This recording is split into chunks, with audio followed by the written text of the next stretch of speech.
ज्या क्षणी यमराजांनी सत्यवानाचे प्राण घेऊन जाण्यासाठी पाऊल टाकले, त्या क्षणी एका स्त्रीच्या अढळ निष्ठेने मृत्यूलाही थांबवेल आणि वटवृक्ष साक्षीदार झाला एका अशा संकल्पाचा, जो आजही प्रत्येक वटपौर्णिमेला स्त्रियांच्या श्रद्धेत जिवंत आहे.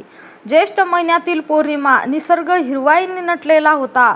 मंद वारा वाहत होता. गावाच्या बाहेर उभा असलेला विशाल वटवृक्ष आपल्या पारंब्यासह जणू अनेक युगांची साक्ष देत उभा होता. त्या वटवृक्षाखाली एक दिव्य कथा जन्माला आली, प्रेमाची, त्यागाची आणि निष्ठेची, अखंड सौभाग्याच्या संकल्पाची. आज प्रत्येक विवाहित स्त्री वटपौर्णिमेच्या दिवशी वटवृक्षाची पूजा करते, त्याला धागे बांधते आणि आपल्या पतीच्या दीर्घायुष्यासाठी प्रार्थना करते. पण या परंपरेमागे दडलेली सावित्री आणि सत्यवान यांची कथा केवळ धार्मिक आख्यायिका नाही, ती श्री शक्तीचे अमर प्रतीक आहे. नमस्कार मंडळी, श्री स्वामी समर्थ. आपण आज या व्हिडिओमध्ये बघणार आहेत वटपौर्णिमेची सत्यवान आणि सावित्रीची पवित्र कथा. अमर प्रतीक आहे. राजा अश्वपतीची चिंता. प्राचीन काळी मद्र देशात अश्वपती नावाचा एक पराक्रमी राजा राज्य करत होता. त्याचे राज्य समृद्ध होते, प्रजा सुखी होती, वैभवाची कमतरता नव्हती. पण त्याच्या आयुष्यात एक मोठी उणीव होती, त्याला अपत्य नव्हते.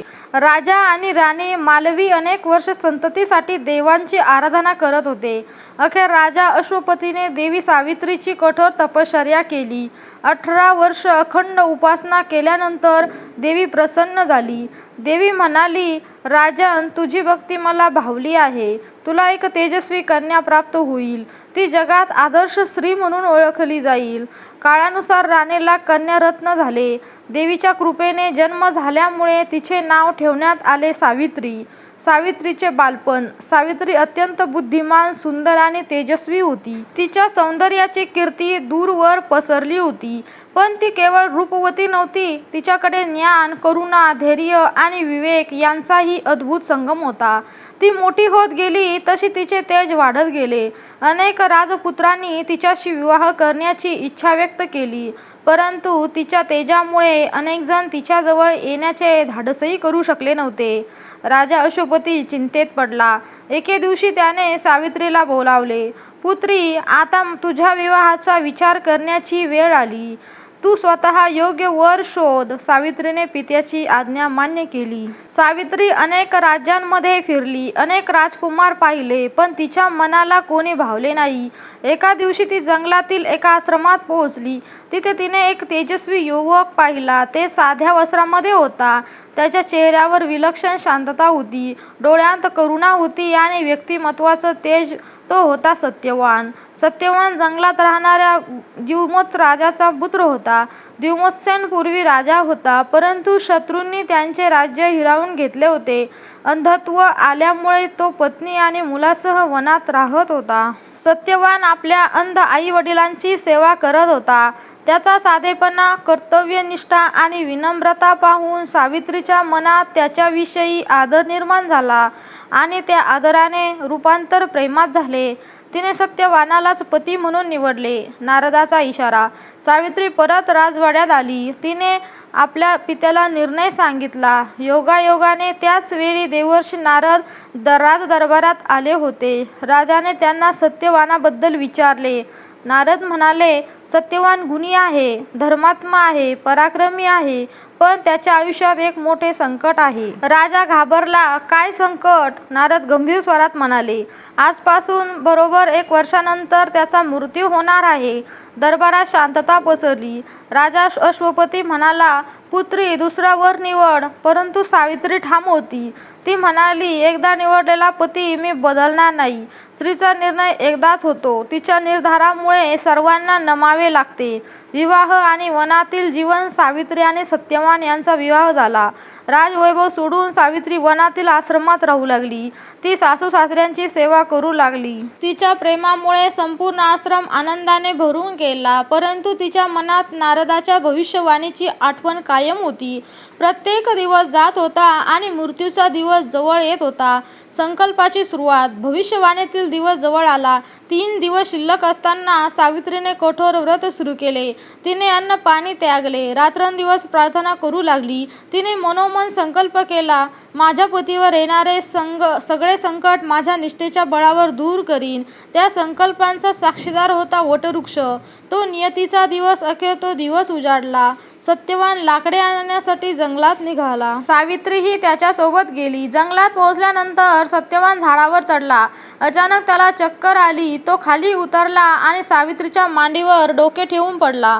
क्षणोक्षणी त्याची शक्ती कमी होत होती. सावित्रीच्या डोळ्यात अश्रू होते. तेवढ्यात एक तेजस्वी दिव्य पुरुष प्रगट झाला.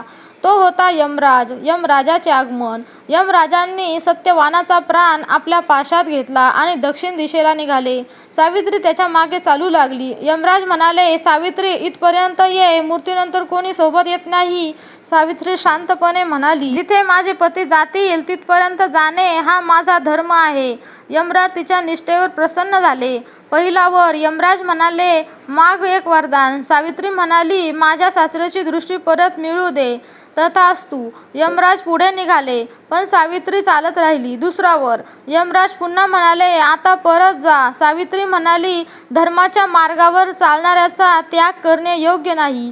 यमराज प्रसन्न झाले. आणखी एक वर माग. माझ्या सासऱ्याचे त्यांचे हरवलेले राज्य परत मिळू दे.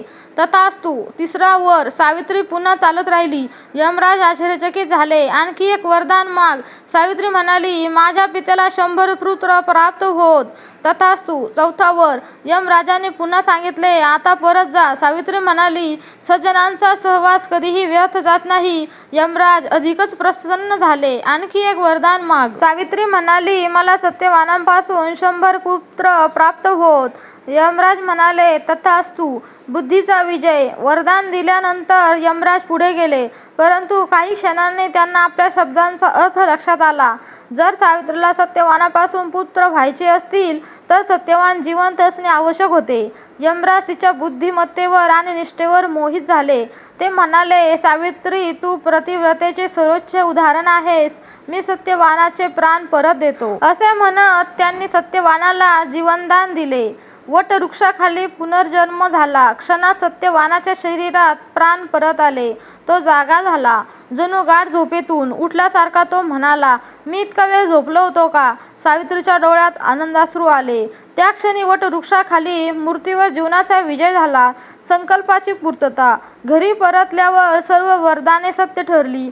द्युमत्सेन यांची दृष्टी परत आली. त्यांना राज्य मिळाले. अश्वपतीला पुत्र झाले आणि सावित्री सत्यवान यांचे वैवाहिक जीवन सुखाने फुलले. वटपौर्णिमेची परंपरा. त्या दिवसापासून स्त्रियांनी सावित्रीच्या आदर्शांचे स्मरण म्हणून वटवृक्षाची पूजा सुरू केली.